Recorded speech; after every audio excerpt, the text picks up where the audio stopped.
Hello, everyone. Welcome back to the Gaming Mix podcast, your official podcast from analogstickgaming.com. If you don't know me by now, we're 72 episodes in, so I hope you will. But my name is Jordan, one of the co-owners of Analog Stick Gaming. And to my right, as always, we have the founder himself, Jeff. How are you doing, Jeff? I'm doing pretty good. It's winter. Winter in Canada means snow, people. Oh yeah, there's a lot of it. The roads have been just absolute dog crap. So.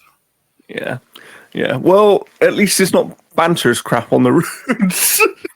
No, but given any time I take him out for a walk, it could very well be. And of course, we have another week of gaming news to go through and things that we've been playing. And for wrestling fans, Survivor Series is coming up this weekend. So very much looking forward to that. Going to be a good show, I think. And yeah, I'm sure that we'll react to that in next week's episode. But other than that, we don't have much outside of gaming going on.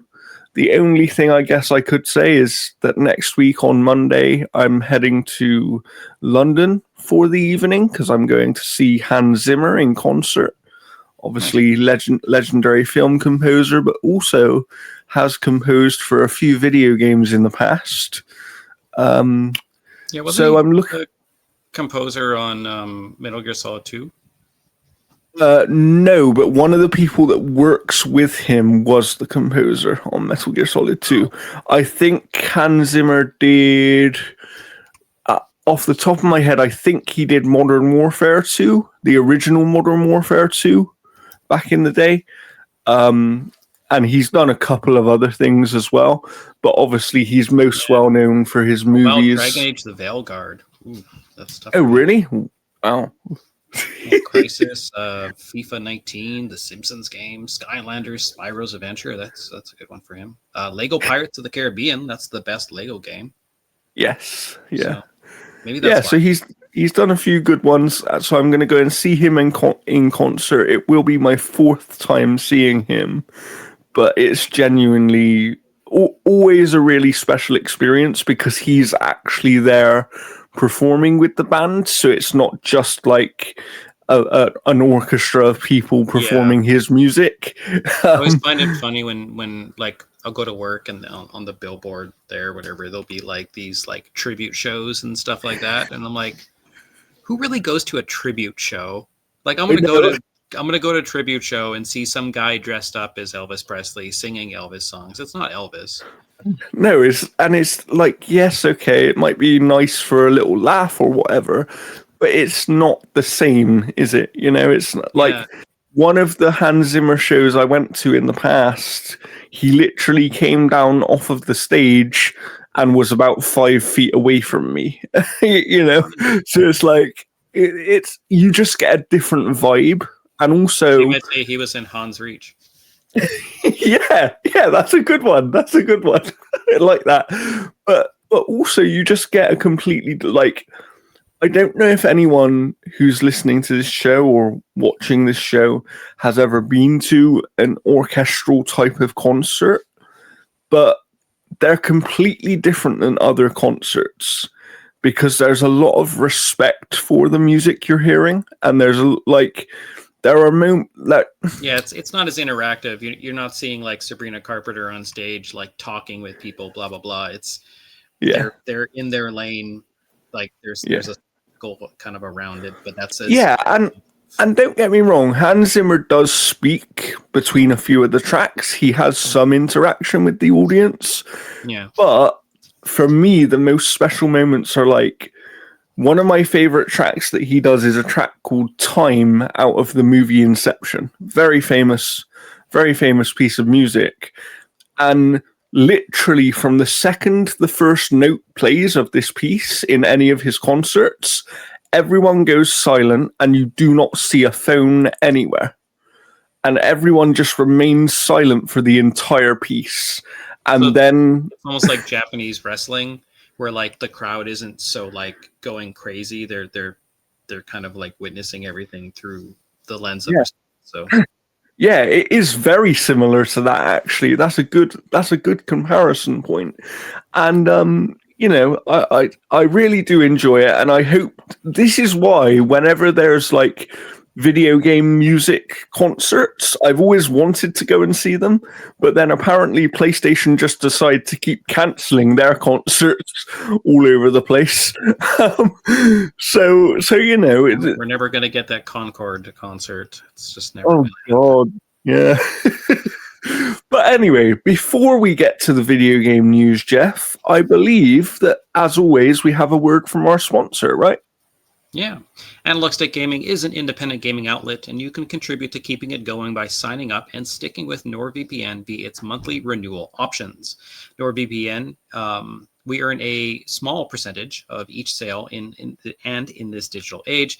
It's wise to protect your internet identity, as well as browse a wealth of region-locked content. Visit nordvpn.com/analogstickgaming and take advantage of their amazing Black Friday deals now while they last. So like there's a lot of interesting news today. It's not so much a lot of like kind of fluff pieces or like, the types of things that kind of are easy clicks for headlines. This is a lot of kind of industry stuff, really. Yes. Where do we want to start? I'm just going to kind of go right down from the top and work my way down. Fair enough. All right. So we've got global RAM price increases could reportedly trigger another wave of price hikes for Xbox consoles. That's according to Moore's Law is Dead, which claims that Microsoft sales reps have already warned that the sharp increase in component costs could soon affect Xbox Series X and S. DRAM contract prices have reportedly increased over 170% year over year, driven by a huge agreement signed by Samsung and SK in October, which will supply OpenAI with nearly half of the world's DRAM output for its Stargate data centers. According to Moore's Law is Dead sources, the resulting price hikes and shortages have left companies without a large stock of components, reportedly including Microsoft, exposed. They didn't plan ahead at all, says host Tom. If you want an Xbox for some reason at their current prices, those prices could go up soon or supply could just entirely dry up. Because multiple sources of mine have apparently been warned by sales reps at Microsoft that this is going to affect the Xbox Series consoles very, very soon, sooner rather than later. According to MLID, PlayStation is less likely to be affected by the DRAM price increases. Believe it or not, PlayStation, from what I've heard, Sony planned ahead, bought up gobs of RAM near the bottom of the pricing, and thus they should be fine for at least a few months. They have plenty of GDDR, at least from what I am told. So this is drastic. It could lead to, like, honestly, if Microsoft was smart, they should just release a brand new version of the Series X and Series S that maybe uses different RAM. If that's the case, I don't know the technical side of it. But Microsoft's already released a series of price hikes across both hardware and software. And this is not good for them if PlayStation is already in kind of the lane of like essentially having a backup plan for a lot of this stuff. So, Xbox right now is already struggling from a hardware point of view. They're not really selling a tremendous amount of consoles, and in certain regions, that's definitely more so than the other. But in regards to just general worldwide, increasing the price of the console again is going to be catastrophic for them. Yeah, it really is. And it's a hard situation because they are one of the companies, like Microsoft are one of the companies contributing to this shortage issue as well. So it's because of the way that the world has kind of gone on and so invested in AI and all these things, it's just like it's an unavoidable situation. But it's like you said, if they raise that price again, at that point, nobody's buying an Xbox this generation. And very, very few people are now anyway. So So why do it? Just like, you're a company that makes, I get it, okay, business is about making money, and that is your main aim, and that is literally your one legal obligation. But you are a company that makes billions upon billions every few months. They should just you can afford to eat the cost. Yeah. For how many consoles they're actually going to sell, like, because of this, until the shortage kind of runs whatever. Like, let's say for example that's 200,000 consoles. Just eat the cost of that. Yeah, because also the other thing is, the reason, something many people don't realize, is the reason that Xbox Series X's aren't often in stock in many places is because Xbox has moved to, in order to save on production costs, they basically produce consoles to order. So they'll get an order from a store or a retailer that will be like, okay, we know we're going to sell 10,000 consoles from you in the next year, right? And they will then produce 10,000 consoles and ship it to that retailer. Whereas previously in the past, production on consoles for all the console manufacturers would just be an ongoing thing. Yeah, they would, because they would want 500,000 consoles and then just split that up.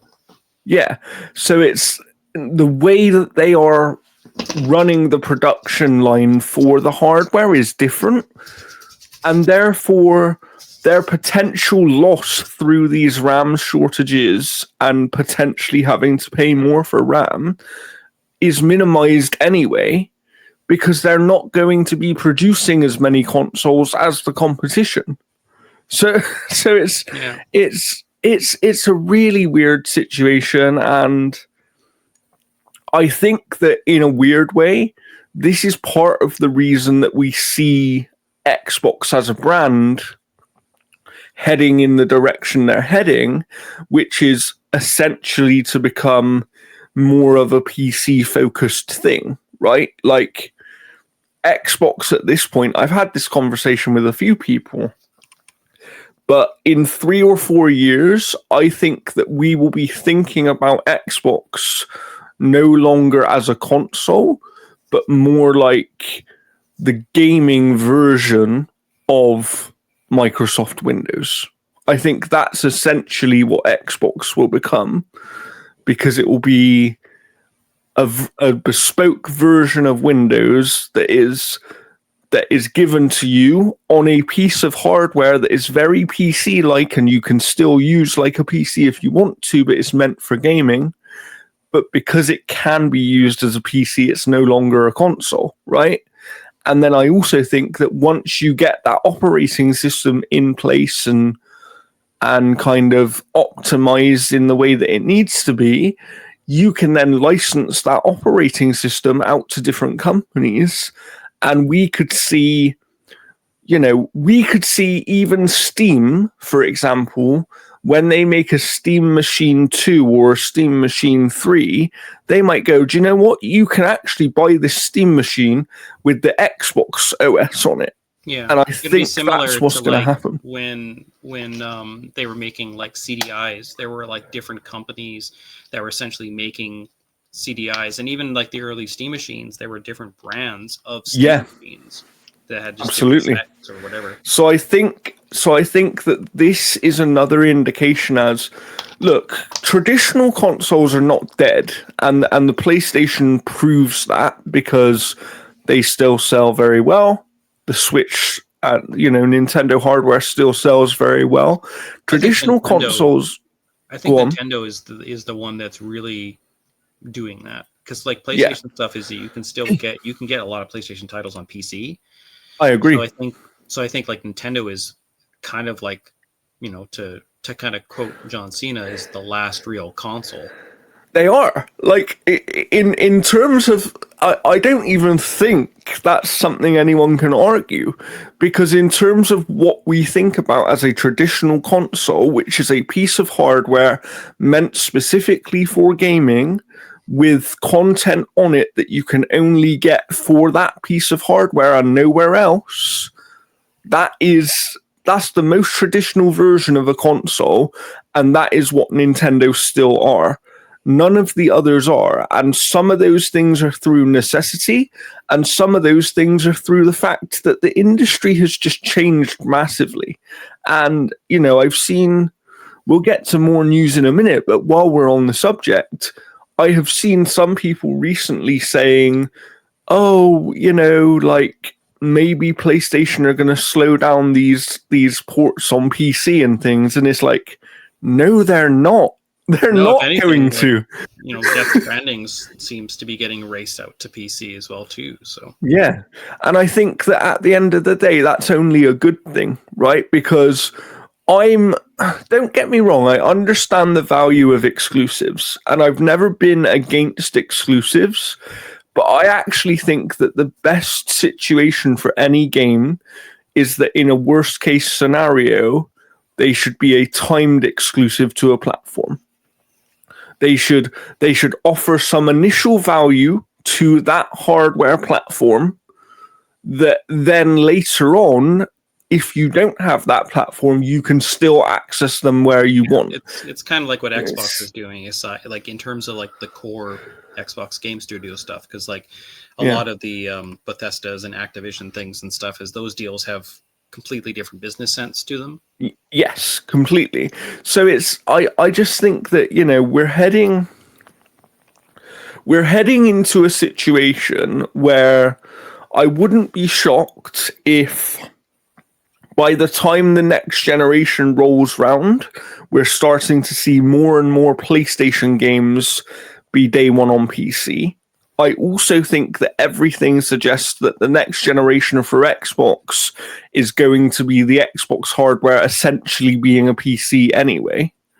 So at this point, especially with the Steam machine coming out next year as well, which we spoke about last week, it's kind of like PC is the and the reason for that is PC is the growing market. Like, consoles are not dying and they're not shrinking, but they aren't growing. And the only market of gaming really that has sustained growth is the PC market. Every year, more and more people are getting into PC, whether that be through handhelds like the Steam Deck, whether it be through, other devices like the Steam machine that's coming up. Yeah. More and more people are getting into PCs all the time. And like we discussed last week, even Jeff said a Steam machine based on the price is something that even he would consider, So it's... Well, I mean, depends. It would depend on the price and stuff like that too, because like if it's going to be priced like a PC, it's almost kind of worth it to just go the extra bit and get something that's drastic. And get an actual PC. Yeah, I agree. I completely agree. But, we'll see where the industry heads. I just think that this RAM thing is kind of like, it's never going to go away. It's like, because of the push towards AI in so much of the tech industry right now, this is the new normal. And I think we have to accept that. Is the exact reason that you will never see $500 consoles again. Like, that's never going to happen ever. So yeah, we'll see what happens. But what's up next in the news this week, Jeff? This one's kind of interesting. I've been following it quite a bit. Tekken series producer Harada said that he's taking an interest in Capcom's decision to charge fans who want to stream upcoming Street Fighter VI tournament finals. It was announced during the Tokyo Game Show in September that the finals of the Capcom Cup 12 and the SFL World Championship would be streaming live via pay-per-view. This was met with backlash from Street Fighter fans, which led Capcom to saying it was reviewing the pricing model and updated information regarding the PvP broadcast, including final prices and additional context. Now, in an interview with the Game Business, Harada said he's interested in the idea of charging to stream tournaments because he sees others making money off such events. If you look at other things, such as these events that we have had streamed and people who are participating, whether they're average streamers or big influencers, lots of big companies are coming in and putting money into advertisement for these events, and a lot of influencers are making big money off their streams. But the revenue for for our games doesn't reflect any of this stuff. It's quite interesting to see how this might change. For example, most of the tournaments are licensed for free to people who want to run them or stream them. Occasionally, you're seeing certain events that pop up where they're charging pay-per-view or something like that. Seeing how the money side of this changes, that's something I'm quite interested in. So this has been a lot of controversy regarding around where, like, for example, streamers likely won't be able to stream those events because it's a pay-per-view, right? So there's copyright protection on those things. That's why people are not like live streaming like Survivor Series or something like that with their followers. They legally can't. Yeah, and it's interesting because I didn't ever think we'd see video game streams or any video game related content going this way. Yeah. But from a business perspective, I do think he's right. I actually do think there's an opportunity there. And if I was running a business, it is something I would look at. See, like what they could do is if the streamers, like, for example, if they're going to be making hundreds of thousands or whatever, thousands of dollars off these streams, is if they purchased some type of streaming rights for those things, which costs them like a significant amount of money or whatever. Yeah. And then have those streams essentially like maybe like not sublock, but in terms of chat, you'd have more people investing in that. They're making money. Yeah. They're seeing that their purchase is kind of valid for this type of thing. Yeah. But yeah. Do you know what I could see them doing? I could see them doing something like you sign up as an official partner to stream this thing. Yeah. And in doing so, you don't get any copyright strikes, but we will take 10% of any of your income from this stream.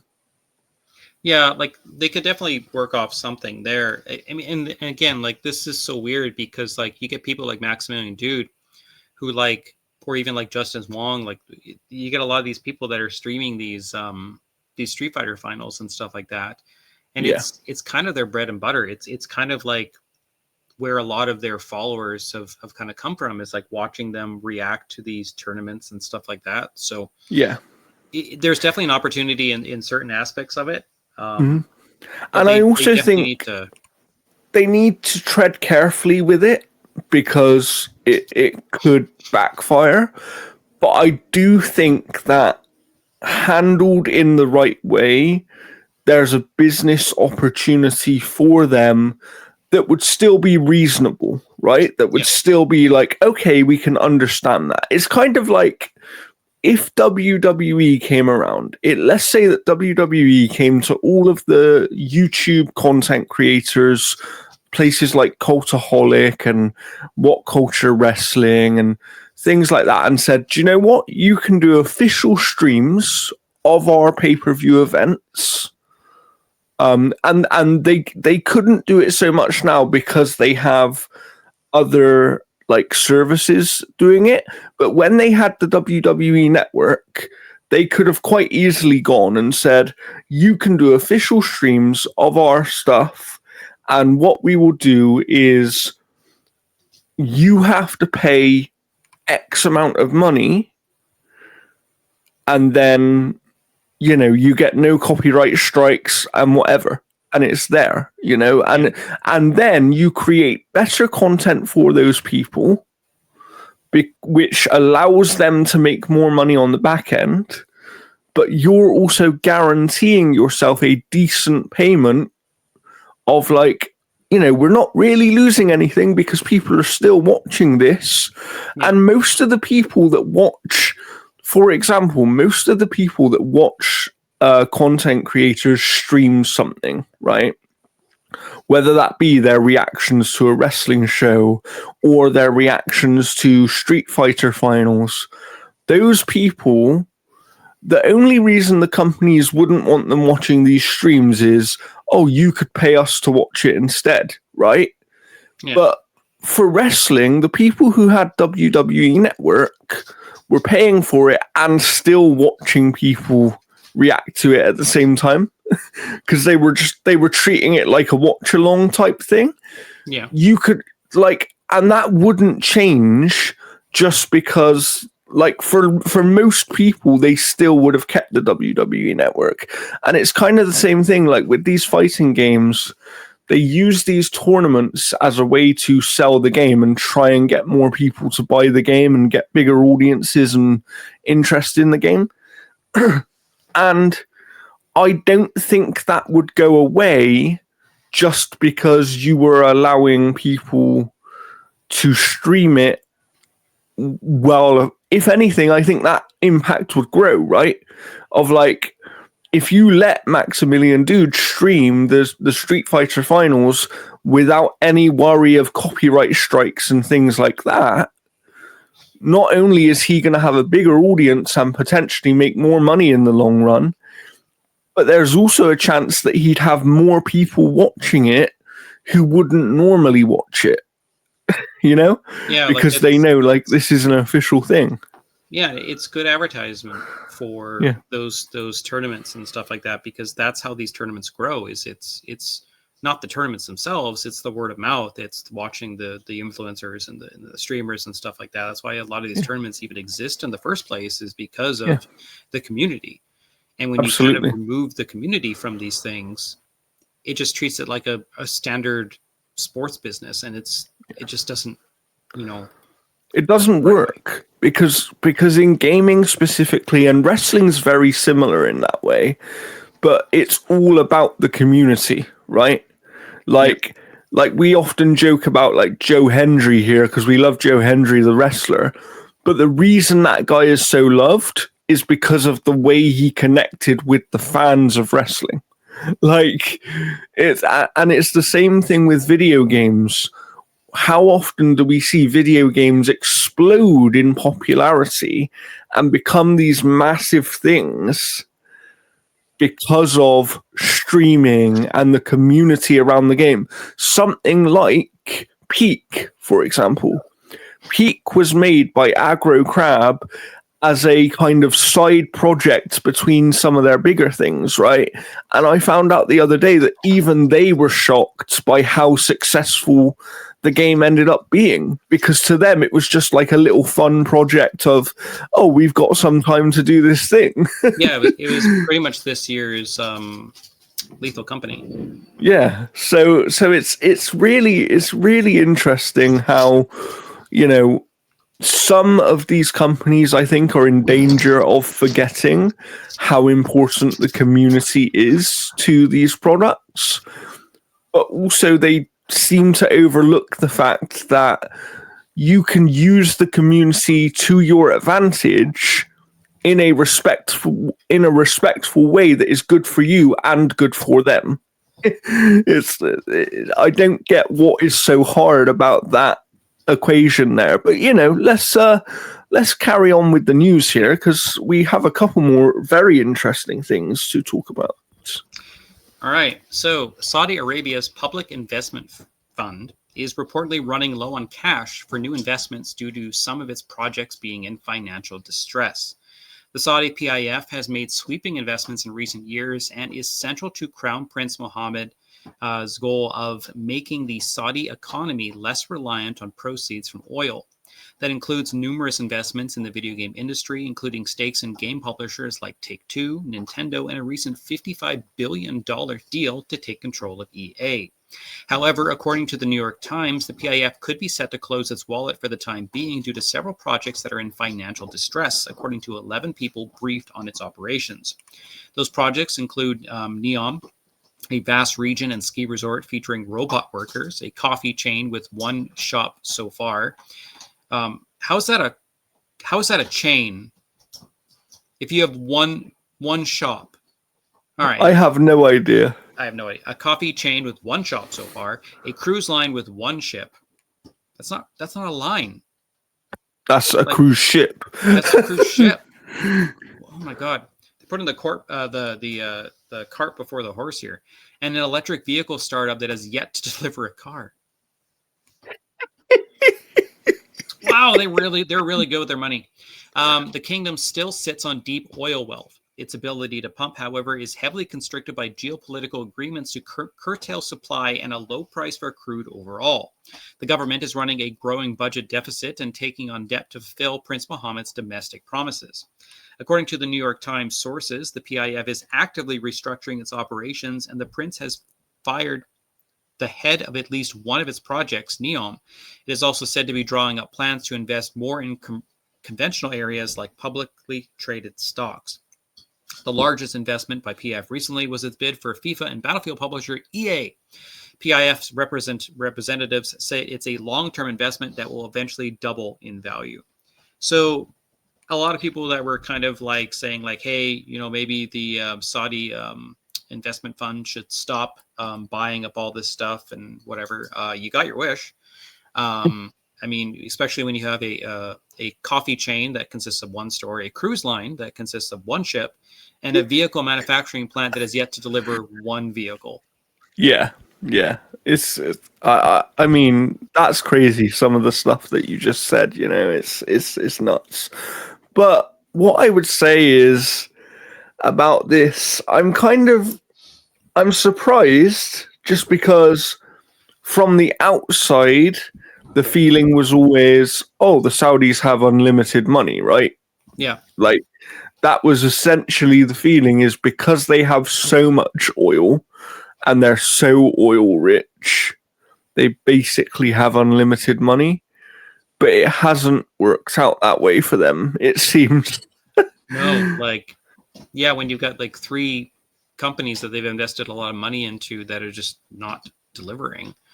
And I also think that this potentially could get worse for them. And what I mean by that is, because I'm not as opposed to the Saudis investing in things as much as some other people are. I understand people's issue with it, but in my mind, an organization getting money and investment is never a bad thing, right? So when I view it from the organization's point of view, it's kind of like, you know, it's kind of like, I always think of it as Newcastle Football Club here in the UK.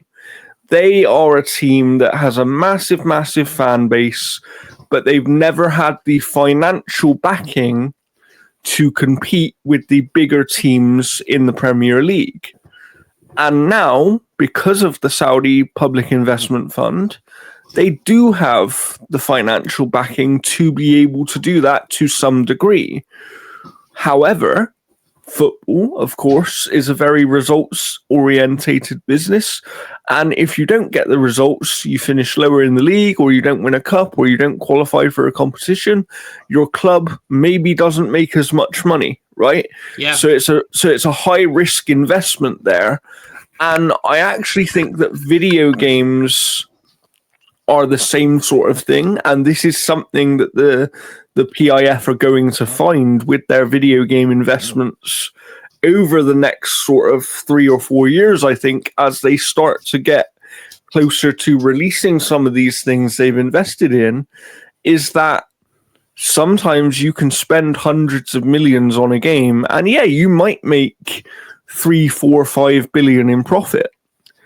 But another time you'll spend 500 million on a game and you'll lose money. You know, it's shut it down before it even, you know, has the attempt to do anything. Yeah. So, and I think that's the other thing, is because their investments are so widespread, but they've also invested into some industries where they are what I would call highly skeptical or high risk investments, where like a gaming business, that them buying EA, right? And they're not the only ones buying EA, of course, but they are one of the main financial backers behind that deal. And that, yes, EA make a lot of money on some of their titles, but it's also a high risk business, because let's remember, about 10 years ago, EA's business wasn't doing anywhere near as good as it is today. Like, they went through a real period of fan backlash and Yeah, they were and kind voted of like worst company in the world to work for and all that kind of stuff. Yeah. Yeah, so I think that the Saudi Public Investment Fund are in for a bit of a shock, and I wouldn't be surprised if in the coming years the financial situation might actually end up even worse for them based on some of the investments they've made. But we will see. We will see. For now, let's carry on with the news of this week. So, Neverwinter developer Cryptic Studios and Arc Games, publisher of Remnant from the Ashes, has been sold off by Embracer Group. The two companies have been acquired by Project Gold and Arc, owned and led by members of the Arc game management team in a $30 million deal funded by XD Inc. Arc Games is a publisher behind live service games such as Star Trek Online and Neverwinter, as well as Remnant from the Ashes and Remnant 2, Torchlight, Hyperlight Breaker, and the recently released Fellowship. As part of the deal, the publishing rights for the Remnant franchise will be transferred back to THQ Nordic, which already owns the Remnant IP rights, and development studio Gunfire Games. The rights for the multiplayer online game Fellowship will be part of Coffee Stain, which is expected to be spun off from Embracer and publicly listed.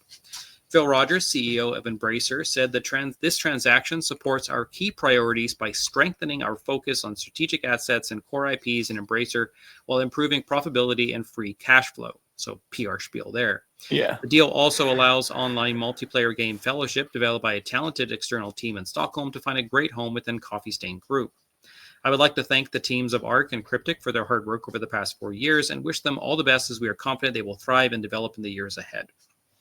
I mean, I'm sure they will. I'm sure they will. But I want to say, first of all, that quite frankly, this is another very bad sign for Embracer. And let's remember, this all comes from a few things.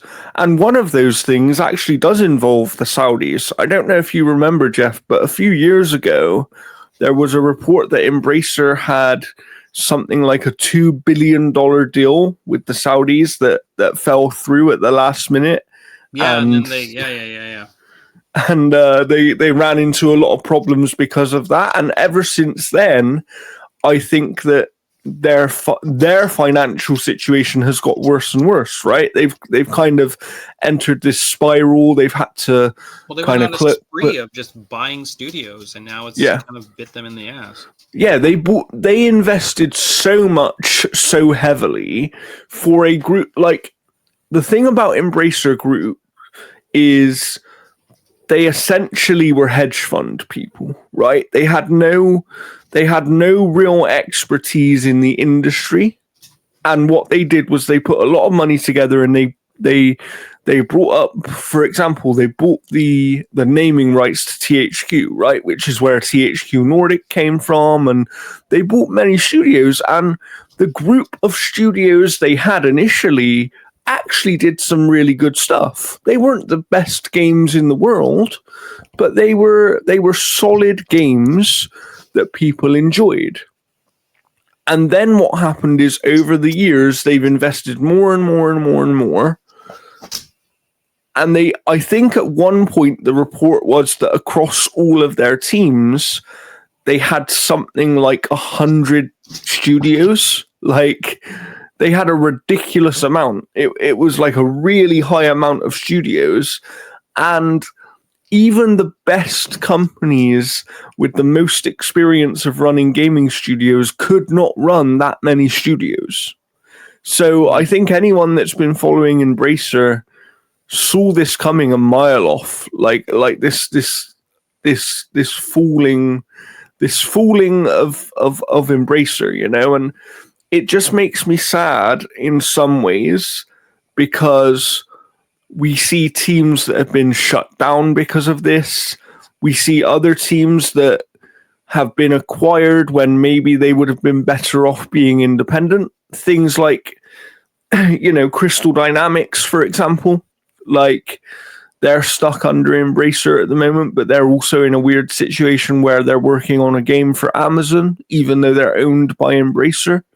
And it's just, everything that Embracer does at the moment isn't about strengthening their position, in my opinion. It's more about trying to survive within the industry. And I think it's them realizing, oh, we overinvested during a boom period for the industry, as many companies did, but we took it too far, and now we need to re-equalize ourselves. What I don't understand is, how are they deciding which studios get shut down and which studios get the chance to buy themselves? You know? I think it just comes down to kind of their ROI, essentially, of like, you know, where they're going to see kind of the most return, where they're really not seeing it. Like we take a look at these ones here, and a lot of them are Star Trek Online and Neverwinter and Remnant, like games that are live service games. So how much money does it cost to continue to, you know, but keep the them interesting going? I mean, Ubisoft even talked about how like a lot of the microtransactions that they have are paying for these updates. Yeah. But the interesting thing is, on those games you just mentioned, is that Embracer are keeping all of those IPs. So although Arc Games and the other company are now gaining their independence back from Embracer, they won't actually have any IPs. They have to start from scratch. Yeah. And you know, that's good for them because, you know, a fresh start, you never know what they're going to come up with, right? For all we know, they could end up creating a game that is the next Claire Obscure in like 3 or 4 years' time. We have no idea because that team clearly has made some good games in the past. They know what they're doing. But the fact that they've been able to buy themselves out but not take any IPs with them, I feel like is a little bit of a stab in the back of like, yeah, you've done all this work on all these things, but we're actually going to keep all of these IPs. You know, you can't take any of them with you. Like, they could have given them at least one of the IPs as a. Yeah, that's like if NetherRealm, if they left the WWE umbrella, the WB umbrella, they would have to essentially make a whole new franchise because they don't own Mortal Kombat. No. Even though they originally did own it through part of their, you know, it's kind of like if, for example, if Insomniac Games became independent from PlayStation again in the future, they wouldn't own any of their IPs anymore because, you know, and it's like, that's not really how this industry works. Like, we've seen it time and time again where companies will retain some of the IPs, sure, because they should, right? Yeah, it's like with IO Interactive, when they kind of split off, they still own the Hitman. Yeah, they didn't take everything away from them. They gave them Hitman because they appreciated that at the end of the day, without that development team, that IP wouldn't even exist. You know, and that part of it frustrates me because we know that in this day and age, creating a brand new IP and having it be successful is a really, really hard thing to do, because unless you're absolutely an outstanding game or you capture the audience of streamers and things like that, as a new IP, it almost doesn't matter how good of a game you are, you're going to fail most of the time. And that's really, really disappointing. But, you know, I do wish the best for Arc Games and anybody else who gets their independence from Embracer, because I don't think they'll be the last part of that company to gain their independence. All right. But now, what have we got left in the news? Our last news story today is Call of Duty Black Ops 7 launch sales were down more than 60% in Europe compared to the series' previous installment. That's according to data from the GSD, which tracks digital and physical sales across Europe. This year's Call of Duty launched amid increased competition from Electronic Arts' Battlefield 6 and Nexon's breakout hit Arc Raiders. The game has also received middling review scores from media outlets and overwhelmingly negative user reviews. According to the GSD data, Black Ops 7's opening week sales were 63% below what Battlefield 6 managed in its debut week, according to Empire Ampere analyst, over 25% of Call of Duty players in September picked up Battlefield 6 in October. It's worth noting that because of Call of Duty Black Ops 7 is included in Xbox Game Pass subscription service, it's likely why the player count is much higher right now than Battlefield 6. As noted by Kotaku, Activision's own communications after Black Ops 7's release have been unusually muted. The publisher usually shares celebratory announcements about players or sales figures following the launch of each Call of Duty. However, this year, the company shared no such accolades, stating that it only had seen a great response. So, yeah, this is, this is the first year, I think, that Call of Duty has had two things. One, it has had lackluster reviews. Usually the games have scored fairly well. But two, it's had massive competition. I mean, Battlefield 6 is what it is, but Arc Raiders right now is taking a lot of those players. Oh, yeah. Yeah. And not only that, but I think that, the other thing is this year, I think people are used to the game being on a subscription service. Whereas last year, I think it still sort of took people by surprise a little bit. I know, for example, among some of my more casual friends who don't keep up with the industry in the same way that we do, a lot of them last year didn't realize that Call of Duty was on Game Pass until I told them. Whereas this year, they knew that it was going to be on Game Pass. So I think that that's also made a difference, is like, there are people that are just playing this on Game Pass, and I don't think that's necessarily a bad thing. Yeah. However, the drop in sales being so significant, I think, is because of the two things you mentioned. Ultimately, it's not reviewing as well, and I've actually released my review on the Outer Haven. You can go and read it now. I'll link it below. But I gave it a 3.5 stars out of 5 over there. And I don't dislike the game. I think there are things to like about it. But I also think that it gets some things very, very wrong, or doesn't differentiate itself enough in other areas. So it's kind of like, the gameplay is great. I'll describe it this way while we're on the subject. The gameplay is great, but it's not really any different from what you've played before, right? If you've played Call of Duty in the last 5 years, you have played this video game. The campaign, which we will continue to play here on the YouTube channel, and I will be editing the 3rd and 4th episode later today to prepare them for release in the next few weeks. The campaign is interesting, but I think moves too far away from what Call of Duty actually is to really please people. And I think that the campaign seems to be one of the main reasons that the game is reviewing rather badly in comparison to previous years.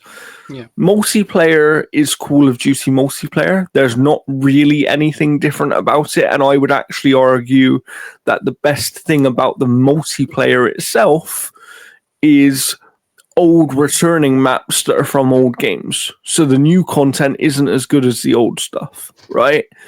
Then you've got zombie mode, which I actually do think is a vast improvement this year, and is one of the more fun zombie modes that I've ever played in a Call of Duty game. And then another big positive for the game, which I enjoy, and me and Jeff spoke about it in one of our playthrough episodes, is that the progression is shared between all of the modes this year. So they they shared it slightly between zombies and multiplayer last year, but it's also now shared with campaign, which means you can play the entire campaign and jump into multiplayer with guns that are already leveled up. So you'll have some attachments unlocked, and you'll have these different things, and it really does help. Like, that's a better progression system that makes the game feel like less of a grind, because no matter which mode you're choosing to play, it is worth your time playing because you're progressing in the game. And that I do like, But other than that, the truth is, from a gameplay perspective, if you've played Call of Duty before, you've played this game before. Yeah, like I And played a little bit of multiplayer with Jonathan and whatever, and it just feels like Call of Duty. It doesn't feel like it's any different. It doesn't feel like there's been other multiplayer Call of Duties that I've enjoyed, like even ones where you had like the wall running and all that kind of stuff and the abilities and things and stuff, and it felt different. Like it literally felt like a completely different game.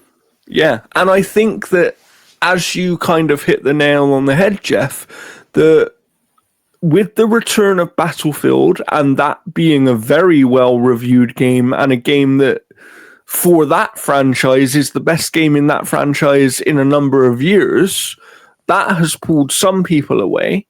But then you've got Arc Raiders that is also offering something very different. And I know that Arc Raiders numbers have dropped a bit recently because of the increase of like cheaters in the game and some of the toxic gameplay things that are happening.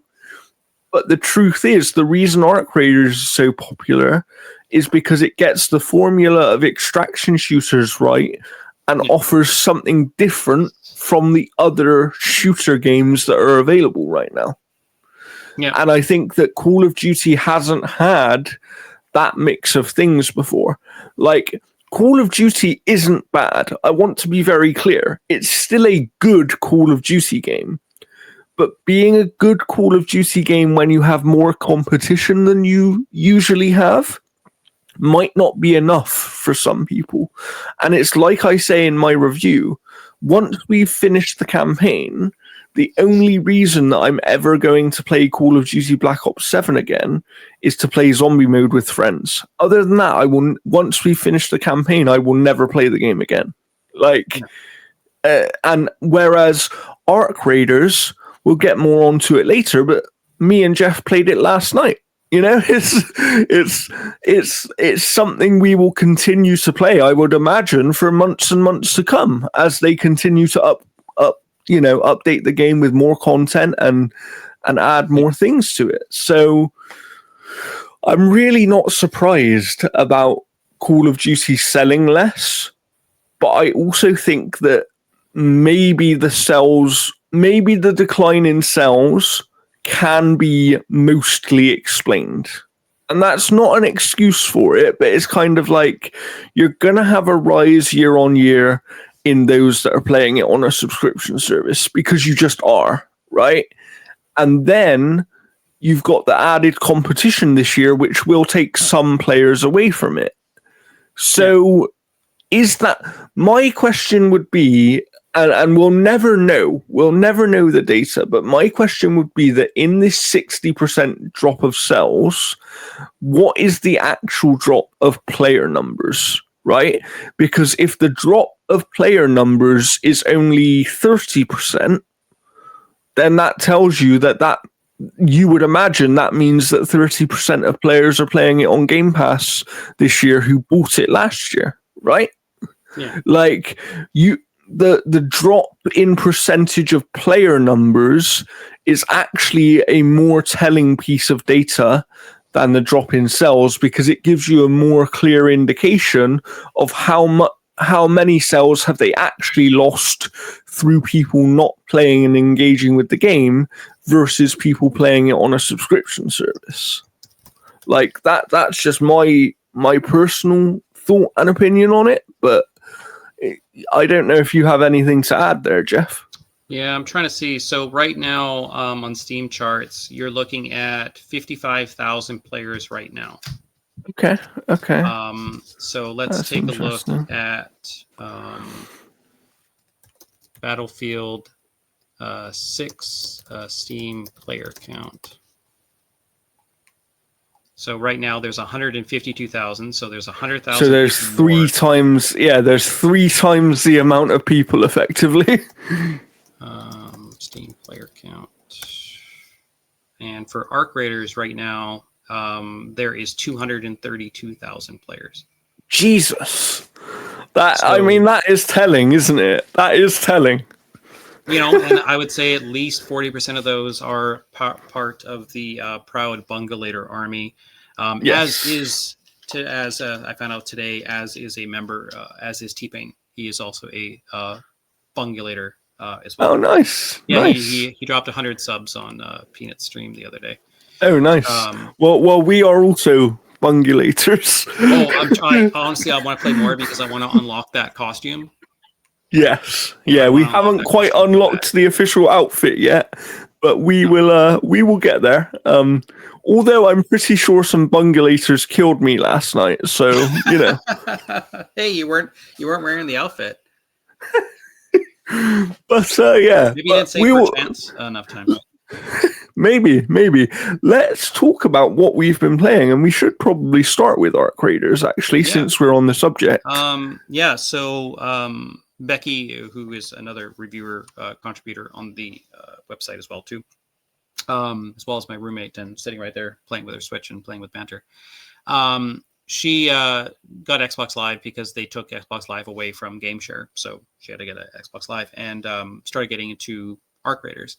And so we were playing last night with Jordan or whatever. And honestly, I think we had probably some of like the best runs. I mean, you had one that I almost had an iconic. I almost had like the most iconic run ever.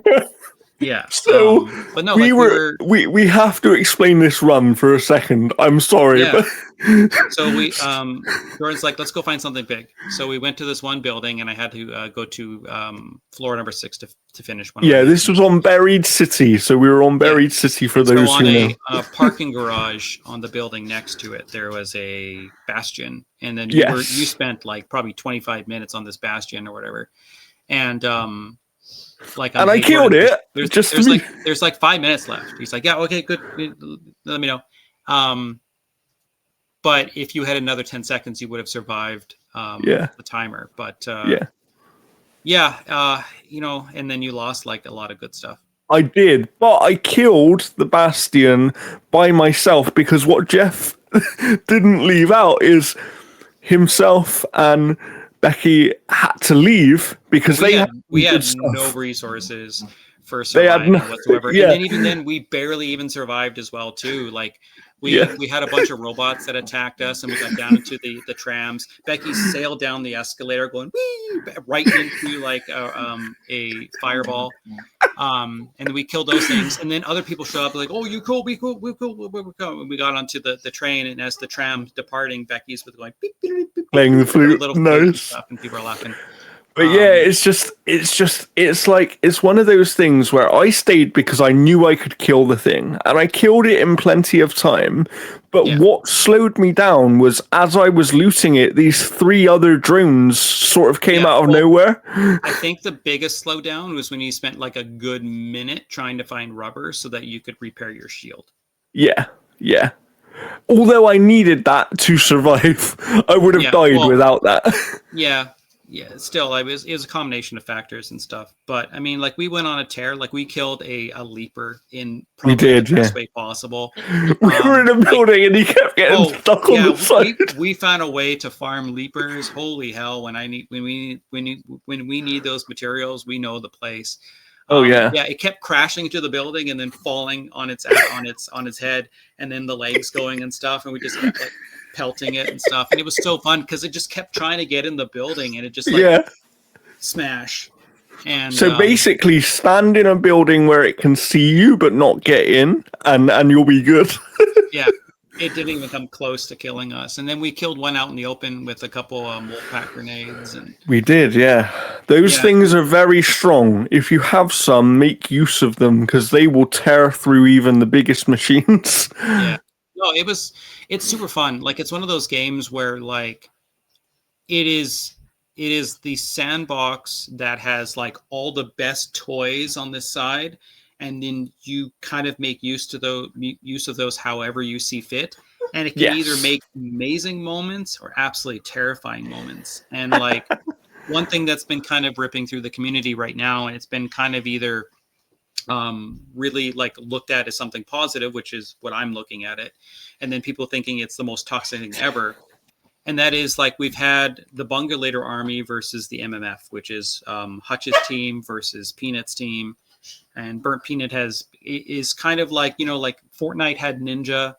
and Arc Raiders has the Burnt Peanut, and it's this war between them, and they had this big faction war where they would dress up in different outfits. So if you went out wearing the Bungulator outfit, you'd be gunned down by the MMF, or you would be welcomed by the Bungulators. Like I saw this one thing where the guy's like, "Hey, why aren't you wearing the Bungulator outfit?" It's like, "Oh, I haven't unlocked it yet." And then like 12 of them all came around. They're like, "Hey, we got to get this guy out of here. He's got to extract so he can get the Bungulator outfit. You know, we got to extract the president." And they basically like took him like out and stuff like that. And it's so freaking funny. And this war is over now. Peanuts even said like, "Hey, the Bungulator, we have to disband. We have to, you know." So if this stuff was intentionally toxic, this would just keep going. You know, it would be to the detriment. But I'm seeing a ton of people that are like, I didn't know this game could offer that kind of experience, and they're jumping on. So it is amazing press for them right now, and I could see them. And also, it's not. Can I just say it's not toxic in any way because it's about creating fun content for the game. Yeah, and this might lead to plans being made. Yeah, and I saw a clip the other day, and it was hilarious, right? So, Burnt Peanut, we love you, as we said before, and we will continue to talk about you on this show. Because there was a clip I saw the other day, and he was playing with Summit 1G and Myth, and they all went down, and Burnt Peanut's like, "Don't worry, I'll save us," right? And I'm watching it from Summit's perspective. And so Peanut goes over, and he's like, Gentlemen, this is your favorite streamer." Like, his usual thing. And they go, "Oh my god, it's Peanut." They revive him, they revive Summit, they revive Myth. And then Peanut's like, "Oh, you'll be remembered forever in the halls of Valhalla if you kill that man." And they were like, which one? And they're like, "The Fortnite one." So they just turn around, they all kill like Myth. And they actually fully kill him. They don't even down him. They just like... I know, like, there's moments where like he'll be down where it's like, "Oh, don't revive that woman over there. She's crazy." And it'd be Genji going, "Peanut, stop." It's like, "Kill her right now." Like it's so funny. And then they're like, "Why did you do that?" And he's like, "For the hee-hees and ha-has." Yeah, like it's one of those things where like, you know, you can look at kind of the like this faction war. You can look at it and see where there is aspects of toxicity, but it's not necessarily the streamers that are doing this. It's the players that are kind of role playing it a little bit too far. Yes, I agree. Like Peanut has even said like, "Hey, you know, guys, no, peace. We got to disband, blah, blah, blah, blah, blah." And you still have players that are kind of taking it too far. So there's they basically said that now until they can actually until there's some capacity for them to do a proper like group against a group on a specific map. Yeah, like if they do a clan war. Yeah. Like if they implement a clan system in Arc Raiders, which I absolutely believe that will be because of this. That they could do some type of like clan war where it is like 12 on 12 or whatever the player count would be. Yeah, they could basically do, okay, you want to go into a clan war, challenge this other clan. Yeah. And whenever people search for a game on that map, it only brings in people from that other clan. Can you imagine if there was some type of like grenade where like or even like a Wolfpack grenade, wherever you fire it, and you have your own leaper that starts attacking that. Oh wow! Oh wow! Controlling the arc. That would be interesting. I mean, there's definitely interesting stuff they can do out of this. And for people that haven't seen this, I do suggest checking out a lot of the content creators that have kind of built content around this. But if anything, go to Burnt Peanut's Twitch channel, check clips, and take a look at his like speech going into the faction war, because it is hilarious. Arc Raiders has been such a fountain of good content. I mean, every single time Peanut's streaming, I'm literally watching, regardless of him playing with streamers that I've just never cared for in the past and stuff like that. Like, But the funny thing is, he's also made me more interested in those other content creators. Like yeah, like I subbed to Gingy the other day because like she's so fun to watch. Like all the time, like when it's like, you know, like, hey, like, you know, where can I, or what's bigger than this current backpack? And Gingy would be like, your mom. You know, like, yeah, I saw a clip. Tears into Peanut. So for people who don't know, Peanut was originally an Escape from Tarkov streamer mainly. Like that's what he made his name in that community. And there was a clip there where he's playing with Gingy and someone says to him, "Are you a VTuber?" And he takes real offense to being called a VTuber. there was a stream where he started and it was just him deadpanning looking at the camera. He's like, "What have you done?" And it cuts to like the streamer awards and it says best VTuber because that's all fan voted.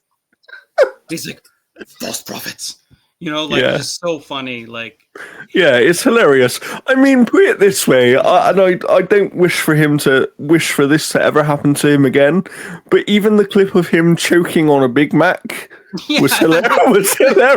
You see the Peanut eating the Big Mac, and it just turns, and you see the Peanut, and you see the Big Mac just like shoved in there. It is the funniest fucking thing. And if you ever get a chance, there's a let me bring it the exact link here, or not the exact link. Where is it? Burnt Peanut Bar interview. I can't remember. It's Across the Bar or something like that.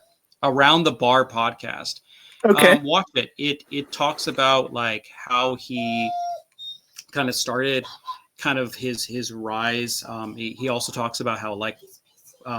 When Gingy kind of joined into his little inner circle, that a lot of players that she used to play with don't play with her anymore because of it. He talks about like how he set up like tons of safeguards so that if the tech stops working, there's no face reveal. And like, if you really Google, you can see what Burnt Peanut looks like. It's not hard. Yeah, you can. Yeah. But it's a wonderful interview. It's also weird that the host sounds exactly like the guy from the Hot Wings interview thing. It's honestly, put them side by side. I can't tell. It's hilarious. It's such a cool interview because Peanut's on set technically. Oh, okay, interesting. So like it shows like the set, and then Burnt Peanut is like imposed into the set. That's funny. Even when he went to the Battlefield 6 beta thing, whatever, he was dressed up in a big giant peanut costume. My God. Okay, so this guy is next level. Yeah, it's absolutely hilarious. It's interesting. I mean, I really like him. He's not someone that I was familiar with before Arc Raiders. But I would now watch him play any video game ever. He's got a whole bunch of footage of him playing Elden Ring, Night Rain. So I kind of want to watch that stuff or whatever because, like, you know, that game was just fun to play. He is just hilarious. And the other thing is, he has like a really bad rep for being toxic. But I've actually seen him help a lot of people as well. Like, even in Arc Raiders, someone will get him up or whatever, and he's like, okay, I'll help you, like, you know. Yeah. And there was a guy that... There's different levels of toxicity and stuff like that. Like, whether it's, like, weaponizing your audience, like a certain streamer has tried doing. Or, like, just intentionally trying to, like, do certain things. And I don't think Peanut's in a situation where he's never trying to make the game bad. He's never trying to make the community bad. Yeah. He's trying to kind of like when he started doing a lot of the stuff for Tarkov, the Tarkov community was very serious. Like the playing was very serious. It was a very hardcore game. And he kind of brought this silliness into it that's kind of like bled into other content creators, and it's kind of created a completely different community. And he's very tight with the Tarkov, the creators. I mean, like every single time he talks about Tarkov, he always talks about like the guy who runs it, Nikita, whatever, and his hooker wife. Like those things are so funny. So like he's definitely got like a footprint in these things where. Oh yeah, absolutely. But the other thing is. the other thing is about him is like it's one of those things where I joked yesterday that if we ever came across him in Arc Raiders, I'd literally be like, please kill me, sir. Like, it's one of those things where there are two clips of his from Arc Raiders that really stick in my mind that kind of encapsulate exactly what he's trying to do with any game he plays, which I think is just to create fun content. Because if you see Peanut, when he wants to play well and destroy people, he can. Oh, yeah. If you see that video of him killing the entire lobby, even like Cloaksy was like, where has this Peanut been? Yeah. So if he wants to, he can, but for him, he's just having fun, right? But the two clips are the first. Even if a raid's bad, he's like, great raid, another great raid. Like, yeah. So like the first ever clip I saw of him always sticks in my mind, and he's telling this guy to jump off the roof, and he goes, "Hold on, let me kill that guy over there." And he shoots this really guy, and then he's like, "Guys, like, yeah, it's like some like Gandalf shit." Yeah, and then he says to the guy that he killed miles away, he's like, "Are you okay? Do you have a friend who can come and get you?" That's actually the first clip that I saw. It was in an Arc Raiders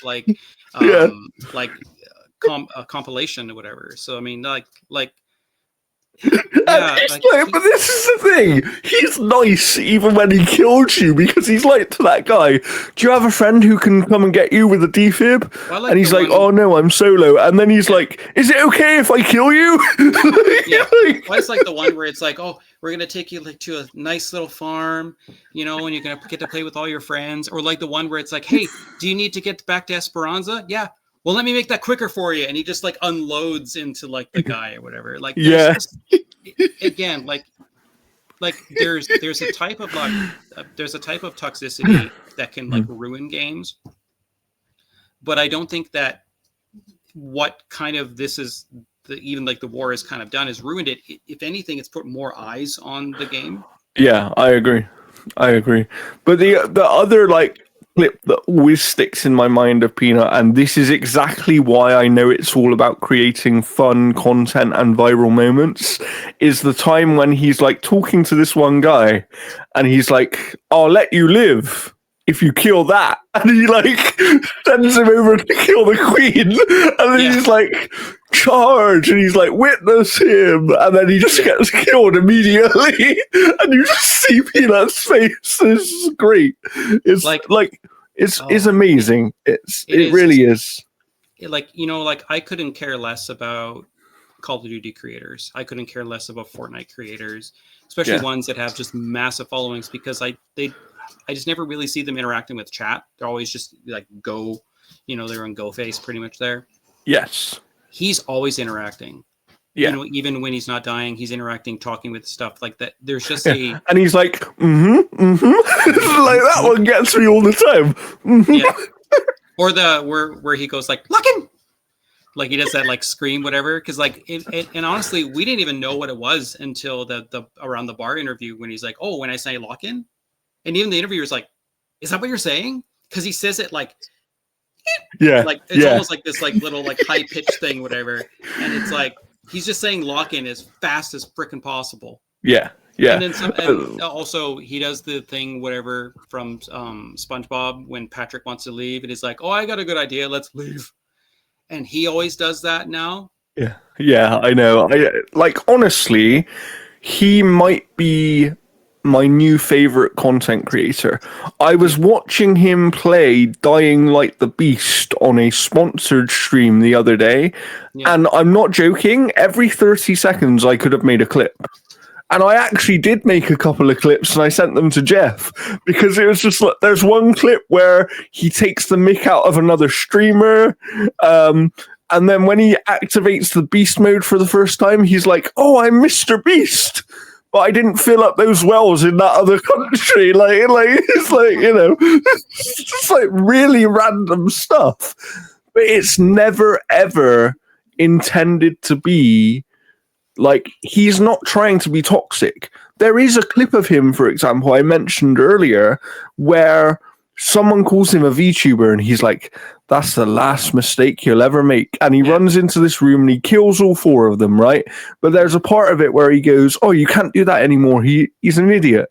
And then he goes, throw that at me. And he throws the grenade at the glass and it bounces back and kills him. And he goes, fucking idiot. And then after, at the end of the clip, he's like, that person will probably be in the stream in a minute, and I want to apologize because the inflection in my voice sounded more serious than I meant it to be. And like, even he was like, it was a joke. Like, I wasn't actually calling that person, you know. And it's like, so it's just, I don't think for 1 second that he's ever actually trying to be toxic. And I think that if toxicity comes from him, it will be from members of his community that take things a little bit too seriously. Yeah, like again, like I want to play that game as much as I can to like unlock that outfit, just so I can kind of be part of the Bungulator army. Like I've never had that with another game in terms of like I agree. Following a streamer into certain things, but it's such good content. Yeah. And once again, I want to take this moment to say, if Burnt Peanut ever sees this, we would love to interview you, Mr. Peanut. We are, you know, we would do anything for you, sir. Alrighty. So we've been playing a bunch of games. We will bring up the one from you, Jeff, we're going to go with first, which is this one here. And I'll link the channel we get this from below.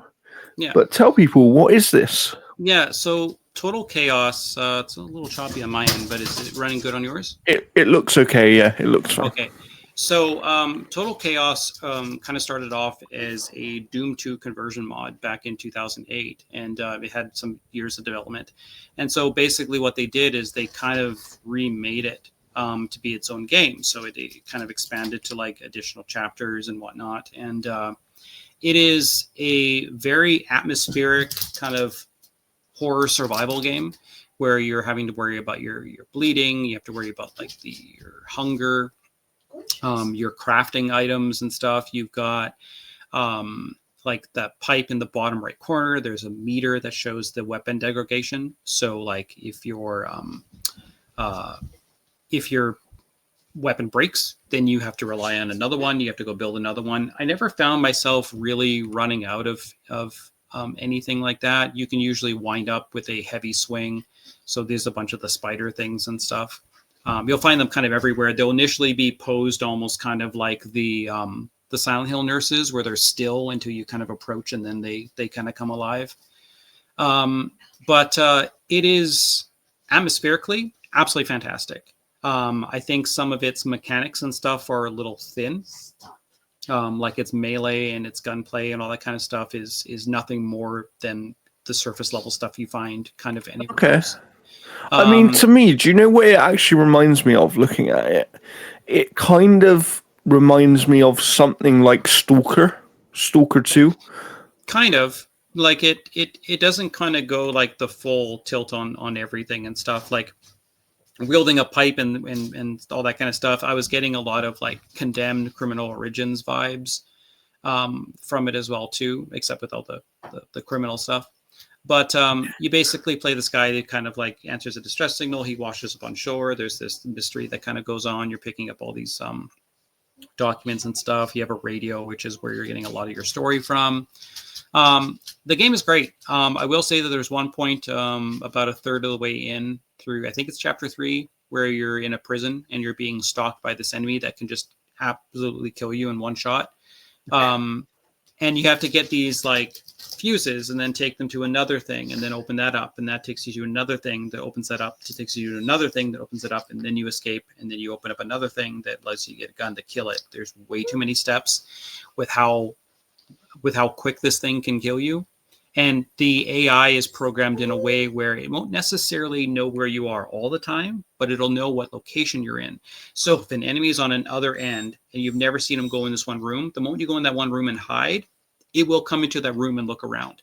So it kind of has this kind of approach. And that part of the game is the worst part of this game. I've seen a Interesting. lot of. Okay. I was checking a lot of like reviews and user reviews, and a lot of user reviews talk about that hide and seek moment that just broke the game for them. It is definitely the worst part of this game.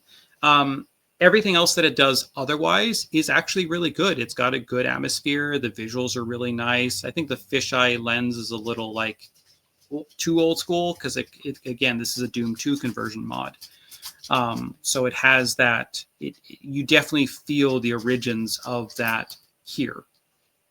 But like, yeah, like you find keys like you are right now. You open up doors, which open up shortcuts, and there's safe things like everywhere. The melee does feel really good, but again, it's just standard hit, heavy hit. There's nothing like every weapon operates the exact same way. There's not really a different way that melee is kind of done. It just depends on the reach because you can get like glass shards and then kind of slash at things and stuff like that. And that's about the only change up you really get. There's different weapons that you'll wield, from shotguns to harpoon guns to all sorts of stuff. Like, again, it is an absolutely solid game that is marred by just some bad design choices that do pop up from time to time. They don't last terribly long, or in the case of like the hide and seek one, I was on that thing for hours. Oh wow. I've been on that longer than I think I've been playing the game. Oh wow. Like that part is just it is absolutely horrible. Like it's not a fun moment of that game, and like I can see a lot of people just completely opting out because this is on Game Pass, so you could try it. Yeah. And a lot of people will get to that point, and I think they'll be like, "Yeah, I'm done." So, Yeah, like, I see what you mean. They need to patch. They need to patch that particular encounter. Honestly, if they just got rid of the last step to get the other fuse, I would be fine with it. But you have to essentially like you power these 3 fuses, you pull a switch, and then you have to go, and then a door opens, which unleashes the creature into where you're at. Then you have to grab all the fuses, go into that room, put 2 fuses to activate a switch. Then you have to go around, open the switch, go in, grab the fuse, then go back into that room, grab the other 2 fuses, and then go back into the original room, put the 3 fuses on there, pull the switch, grab the gun, kill the creature. That just feels way too long. Like I get what they're trying to do, but yeah, it feels way too long. Yeah, like it is just like, again, like the game looks great. I like the atmosphere that it does. Like it feels a lot like almost like Amnesia in a lot of its kind of like tone. There are just like it feels very good to play. Like there's nothing that I can say about this game that is bad in terms of its gameplay. Like, yeah, it's doing a lot of the I will say the UI is not terribly great, like in terms of like on the controller, because like you see how you moving a cursor around and you see the mouse and you can see the item. When you're playing on controller, it's like a little hand, and most of the time the hand will actually cover the entire item. Wow, okay. So it's a little weird to use and stuff. But again, like if you look at this footage and like this looks like something that I would enjoy, you will enjoy it. There will be a couple sections that you will probably not enjoy, that just feel like they're dragging on too long. But no. And are you going to be reviewing this one, Jeff? Yeah, the review should be out. I'm hoping by the weekend. I'm currently working on the review right now. One of the games I'm coming up to talk about right away here will be up to date for a review. And then Sega was gracious to give us review code for Sonic for what is it? Joysticks Game of the Year nominee, Sonic Racing Crossworlds. So I'll be putting a review up for the end of the weekend. Yeah, you're playing that right now. I am working on the Dispatch review, but also while I've been doing that, I have actually played something else, which I'm going to bring up here because I have it prepared. Yeah, this looks neat. And this is called. Let me just find the name because I forget it. It's a weird name. It is like called. I'll tell you now. It's called Monsters Are Coming, Rock and Road. It's available on Steam. I'm not sure about other platforms right now, but it's basically Vampire Survivors mixed with a tower defense style game, and it's really good. It kind of captures exactly what Vampire Survivors and Ball Pit does. Yeah, but it almost reminds me as like if Ball Pit, like if you brought your town with you. Yeah. That's kind of what they're going for, I think. And you do eventually, get deeper and deeper. And if I fast forward my gameplay here, because I recorded this myself, there are like these little like you can eventually power up your hero, but if you die, you place a gravestone to this hero and get another hero, because as long as the town is alive, you can carry on playing. So it's like it's not as punishing in some ways as other things. Yeah. And then every so often you get to these like checkpoint areas where you can get a shop that you can buy upgrades in, and you can also go and get extra gold and things like that. And as you attack things in the environment, you'll get wood or stones, and wood is used to upgrade your town's attack speed, and stones is used to basically rebuild the town, filling up its health again. And then as you complete a run, which I'm trying to find here somewhere. Here we go. So here's a failed run, right? Yeah. And when you finish the run, you get to these little things here, allow you to give yourself permanent upgrades.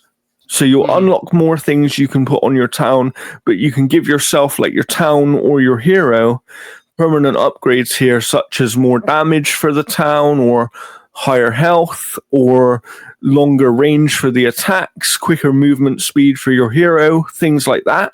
So each run you're doing, even if you fell, you are progressing, because you're effectively making the game easier for yourself by upgrading your town and your hero. Yeah. And it's really good. Like I've only played around an hour of it, and I haven't actually done a successful run yet, because it can get quite chaotic. Mm-hmm. But I'm really enjoying it. Games is you don't necessarily get a run off your first bat. Like it's the progression systems that kind of contribute to that kind of stuff. Yeah, precisely. And this is how like you'll select what kind of tower you want, and some of them give buffs to the other towers, so they don't actually shoot out anything. But this one, for example, improves explosive damage to adjacent towers. So that explosive gun I have there will then do more damage.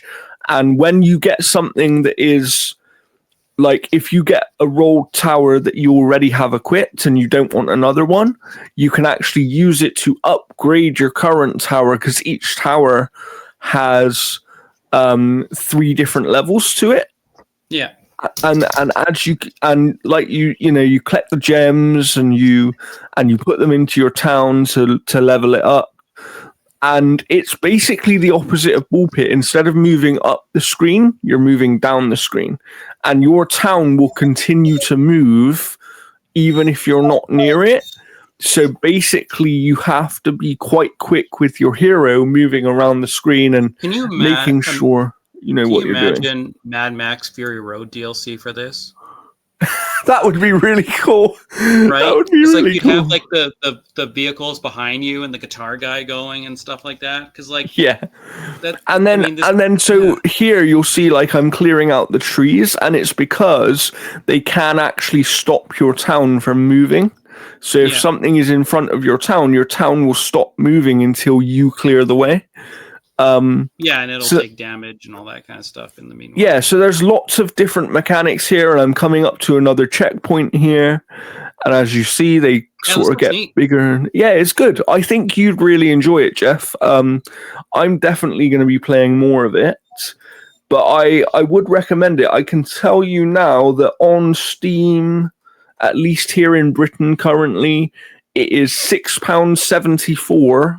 10% off until December the 4th. That's actually So, really good. Yeah, this so it's looks fun. probably like $10 Canadian or something like that, I would imagine. Yeah. It's a good price. It's not expensive, and I do really enjoy it so far. I'll definitely be playing Do more you of get to it. pick like your little character, or is it? So eventually you do, yes. I think as you kind of upgrade more, you get to, Okay, you and you get, unlock like an archer or and you something like unlock like different types of towns, that. Okay. and your character will get these upgrades eventually. Like you can have 4 different weapons equipped with your character, so you can get like a bow and a gun, and it will fire off these attacks for you. So like Yeah. if I fast forward here, you can see that like where is it? There, my guy has like these things twirling around him, Yeah. and they will do damage to the enemies as I'm moving around, and they will also freeze them. And then Yeah. I can upgrade that attack, or I can get other attacks Gotcha. as I sort of upgrade things. And then on the side of the road, there's like you can find like gold or chests, which will offer you other upgrades. So there is a lot to this game. It's not quite as Yeah, I might simplistic grab as this. some. This looks fun. Like Yeah, I like the Vampire Survivor games that have like a gimmick. Yeah, You know, like, and some of the kind of make them more than just something like different. Like I still want to try Megabonk because that game looks really good, but I like the Jotun Slayer game because it looked like Diablo 4. But this one actually offers something quite significantly different. Like it's definitely built on the same DNA, but I think it has a lot more to it, but in a good way. And I'm excited to play more of it. And if you play it, we'll definitely speak more about the game because I would recommend it. Like I think as soon as I played it, I thought, oh, this is something Jeff will enjoy. So yeah, I definitely would recommend it in that regard. And now I'm preparing your second game here, so just give me a second, Jeff, while I get that up here for people to see. And once again, any gameplay we show here that is not recorded by ourselves, I will share the links below. Let me just get this up properly here. Here we go. Yeah, so and this is Strike Force Heroes. Years ago, it was a Flash game, and this has been this is like the remaster version. They've added more levels and all that kind of stuff. But this is almost kind of like if you had like Contra and mixed it with like Super Smash Brothers. So it's got like the level designs of like something like Super Smash Brothers, where they're confined to arenas with platforms and all that stuff. But you're kind of moving around and like almost like mouse aiming a lot of your bullets and stuff like that. So some guns will get less reliable the further an opponent is out. But it's got a neat little story that's kind of like a little Saturday morning cartoon kind of thing. It's about a half hour of cutscenes roughly spread out across, I think, 18 levels. It does some really interesting things with the characters as well, too. You have like your Commander Riggs, who's this like Zap Brannigan type. He even sounds like him. And then you've got like you've got a tank guy that is obsessed with hamburgers. You've got a medic that reminds me of Sweetwater from Battlefield Bad Company. And then you've got a ninja that is just every ninja you've ever seen in a military game.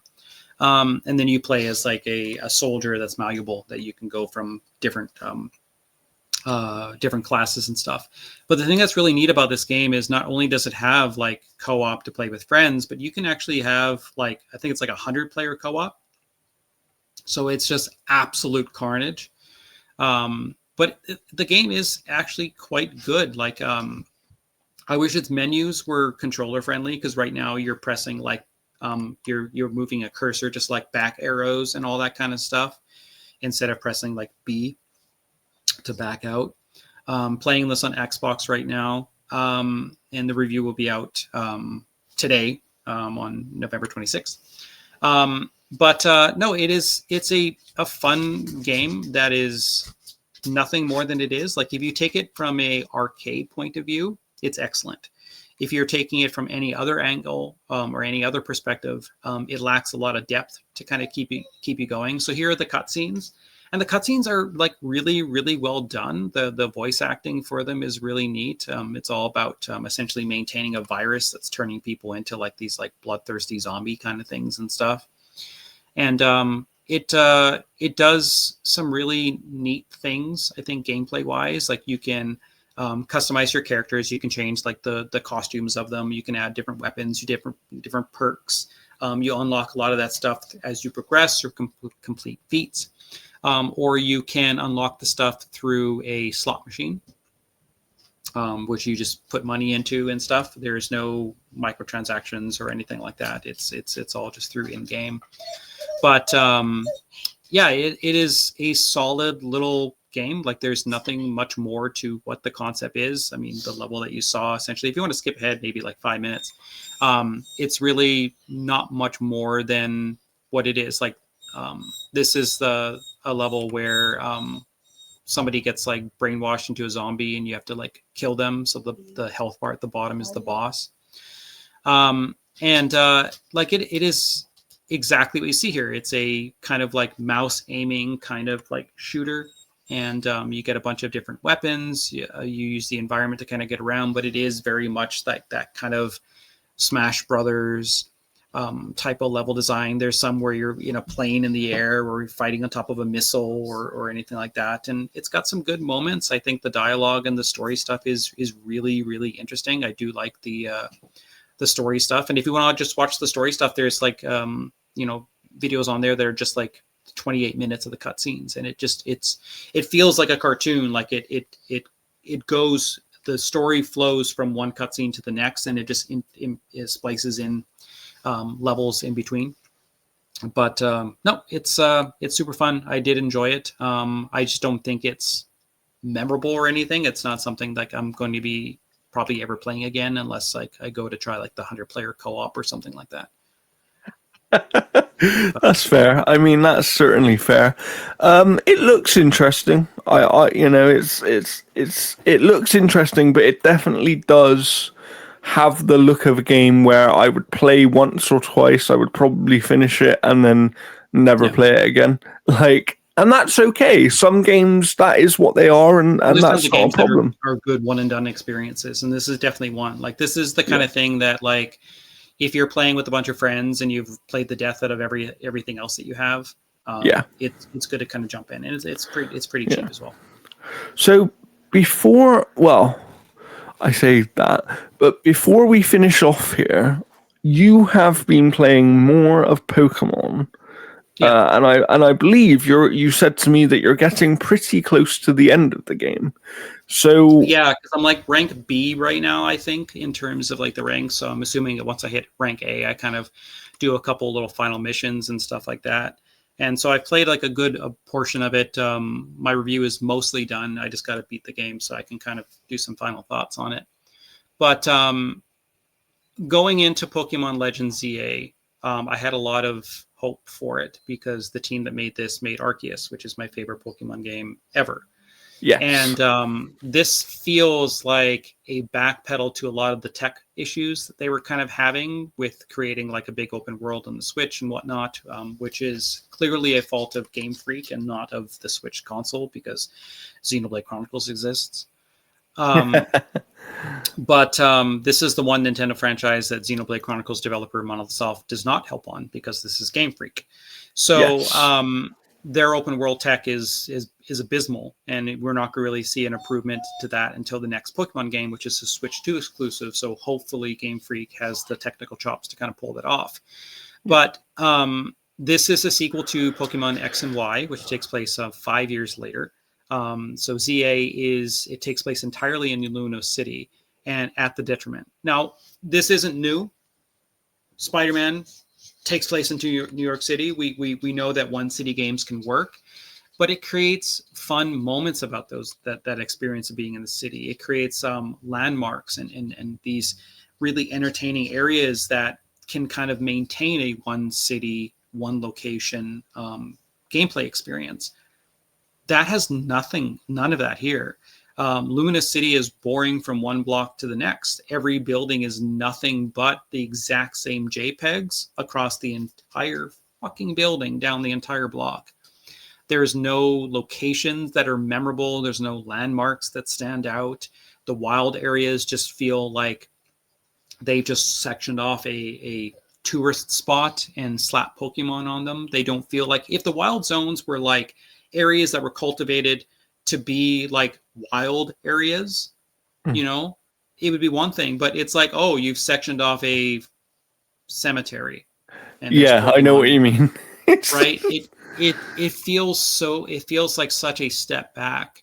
And like, that's the one thing. That's the one thing for me that has stopped me from buying this video game. Is like, I know that it all takes place in the city, and mechanically the game sounds really cool. Yeah, like the best thing this game has going for it is its combat system. I think it is the most impressive combat system Pokemon's ever had, because it's all real time and based off cooldowns. So whenever I used to play the other Pokemon games, they'd be like, "Oh, you have Leer or Focus Attack or whatever these status ones." I always brute forced myself through the Pokemon games. If I had a Pokemon and I had a strength move that would just bash the shit out of the Pokemon, I swapped it out for anything that was a status effect. I didn't care about putting a Pokemon to sleep. I didn't care about poisoning it, because if I can just one-shot it, who cares about poison? Yeah. This game, because of the cooldowns, it allows you to suddenly put those moves in between the cooldowns. So if you can weaken a Pokemon's attack, you're not doing it at the detriment of having another attack. You can save those attacks when the cooldown expires and then use them. Yeah. So it makes a lot of the moves feel far more important. And it also makes more sense, right? Because Pokemon, when we think about like the anime, these things are living, they're monsters, right? Like they wouldn't be sat there like, oh, you take your turn and now I'll take mine. That's not how it works. Well, I mean, that's not how any turn-based combat works, to be general. It's not just because they're monsters. But like it's one of those things where the combat system is extremely good. I like the catching of the Pokemon mechanic. I like, you can run around and dodge. I do wish you could run around and dodge while you're performing moves, but you kind of have to switch the menu off. The target lock is not great. I think it is wildly inconsistent and can lead to a lot of unfortunate deaths. But like, the story is not interesting. The supporting cast is just not there. The visuals in the game are the sharpest we've ever seen for a Pokemon game, but the city of Luminous itself is boring as fuck. That's nothing. Really disappointing. That's really disappointing. There's nothing this city does. Like, there's a couple cool characters, but they get, like, once you're done with them in the rank battles, you don't see them ever again. Like, there's like a streamer that's really cool you see twice. It is weird. Like, there's this like mob company that you feel are bad guys, but they're actually good guys. And then they play a point in this game where they're like here to collect interest, and you do like 2 missions for them. And they're like, all right, all your payments are done. I'm like, dude, you could have held this over my head for way longer. No, I'm at a part right now where I'm going to some banquet and meeting with some people that have summoned us in there. But it's just like, like the city is the whole point of that game, and it's the worst thing about that game. And like, it is an incredibly disappointing Pokemon game, especially from the team that I feel is doing better work than the main series team. But no, I'm interested for the next Pokemon game, because it is going to be exclusively to Switch 2. Yeah, which would hopefully allow them to push the technical envelope for these games forward, right? Yeah. So we'll see. We'll see what happens. Like, it's still selling good. It is kind of weird that they've got like a lot of like DLC coming out so soon that is paid for. Like, even before the game came out, they announced that they had this big DLC thing planned. I'm not getting the DLC. Under no circumstance am I getting the DLC, just because like if it's just going to take place in Luminous City, I don't care if you got a flashy new purple or green Pikachu thing or whatever. You don't want to be there, right? You don't. Problem. Go on. That was the thing that I hated about the Indiana Jones and the Great Circle DLC, is it takes entirely in Rome. It's like, no, take me outside of Rome. Take me outside of where the main story was. Take me to new locations. And this one here, like, I get it. You can have an adventure that takes place in a city and stuff like that. Yeah.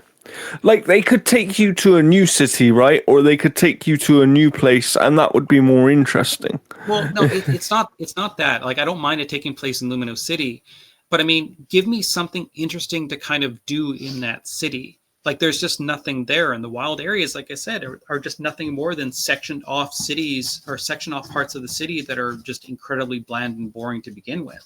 Yeah. Yeah. That's fair. That's fair.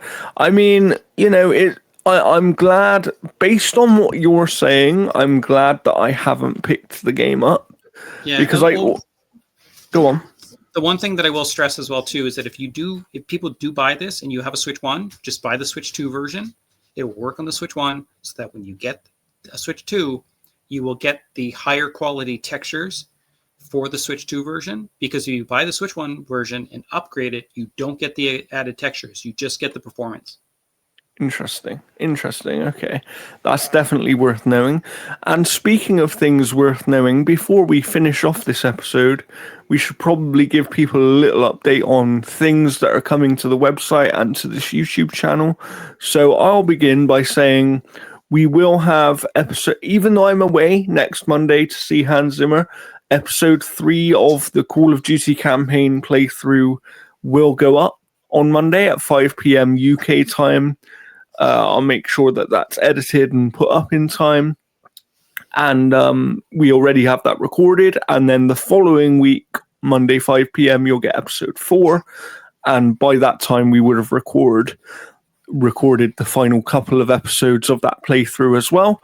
We're thinking it should probably be about 6 episodes in total for that playthrough. So you can look forward to those here on the YouTube channel. We, of course, we'll still have the podcast. Our next recording day is next Friday, and then we'll start to think about what we're going to do with the Game Awards and things coming up very soon, and we'll let you know about our plans for that content. We'll let you know about that on Blue Sky. So if you have a Blue Sky account, make sure you follow analogstickgaming.com on Blue Sky. All the links you need are below. And other than that, I'm working on the Dispatch review that will be out on the website at some point by the end, like by the weekend. I'm hoping to have it up and published. It's one that I want to take my time with writing because I really, really like the game, but also due to it not having much in the way of gameplay mechanics, the way you write about that kind of game is quite different, and it will take a bit more care and time to do it justice and get across the experience I had with the game. So that'll be out as soon as possible, and it should be by the weekend, all being well. And Jeff, I think you're working on a few things as well, right? Yeah, the Strike Force Heroes review will be out today. Total Chaos will be out hopefully before the end of the week. I'm also working on a review for Monster Hunter Stories. I'm playing through the first one, the remaster that's just come to Xbox. There's also going to be a review for Sonic Racing Crossworlds. That's going to be coming out as well too. And that's and then I'm going to be doing reviews for Marvel Cosmic Invasion, whether that's through code or just through Game Pass. Yeah, because that's coming up very soon. We also have, actually, I forgot to mention that one of our colleagues, James, is working on a review for the game Clawpunk for us. That has been delayed slightly because, unfortunately, his young son got taken into hospital with an illness, but he is working on that review, and that will be out as soon as possible. Possibly by Friday, but maybe a little bit later. Yeah, we do also have a review that's going to be coming out for Ash and Steel. Calvin's been playing that, but he's had a lot of technical issues with the build that he's had, so he's just a little ways behind on that one. If you check the reviews for that on Metacritic and OpenCritic, you will see that a lot of people had the exact same issues. Yes. So that will come when it comes. And then there is another thing that I can't say what it is, but I've been given access to an upcoming major patch / expansion for an existing game. and I'll be able to cover that on the website in either a preview or review form. I have to kind of check how they want me to do it, and that will be coming up at some time in December. Other than that, I think that's about it. I think that's about all we have for now. Yep. But thank you for tuning into this episode. If you liked it, of course, remember to like, subscribe, share it with all your friends. All the links you need are below, including our link to NordVPN and all of our social links. I will make sure to link our latest reviews as well. You can go and check out my review for Black Ops 7 that is on the Outer Haven right now. And then whatever review is the latest from Jeff at the time of me publishing the episode will also be linked below, so you can go and check that out. But for now, thank you for tuning in, and we will see you next time. Goodbye. Yep.